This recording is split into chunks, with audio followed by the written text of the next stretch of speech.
মা কালীর 3টি পাওয়ারফুল মন্ত্র যা প্রতিদিন পাঠ করলে আপনার ক্ষতি করার সাহস কারো হবে না। কথায় আছে ভক্তিই মূল মন্ত্র, তবে বৈদিক মতে পূজা অর্চনা তো বিধিবদ্ধ নিয়ম আছেই।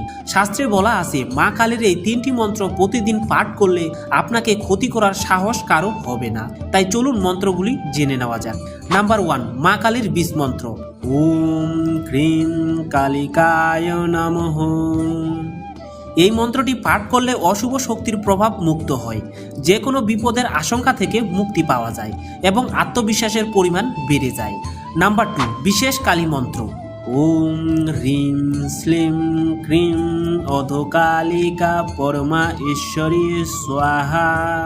এই মন্ত্রটি পাঠ করলে শরীর ও মন ভালো হয়ে ওঠে, রাগ, ইগো, হিংসার মতন ধ্বংসাত্মক অনুভূতিগুলোর প্রভাব কমে যায়। নাম্বার 3, মহাকালী মন্ত্র। ওম ক্রিম ক্রিম রিম